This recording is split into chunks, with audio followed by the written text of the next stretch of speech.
you very much. Now let me begin. Let me discuss about the EU-Bangladesh relationship. I know, as you know, I know Bangladesh is one of the trading partner, especially RNG sector.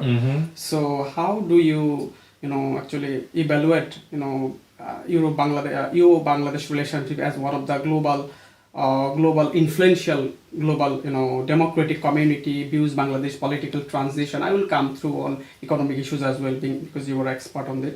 So political transition in Bangladesh and regime change in August 2024.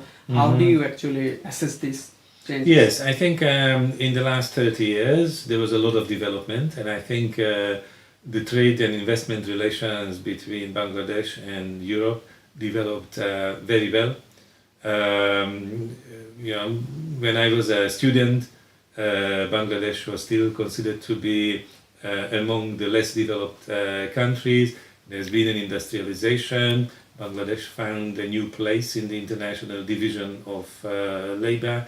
There are many competitive firms, new brands emerged, and especially in textile industry, the country became a very significant player.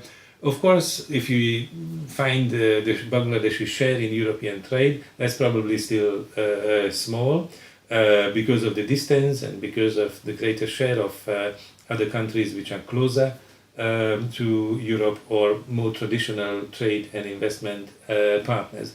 But still, India is also important, Bangladesh is important, Pakistan is important, and the whole Southeast Asia has become increasingly important for the European Union in the period of the globalization. And I think both sides have been interested in peaceful and constructive economic cooperation, which applies to trade, but also applies to investment and some further activities as well.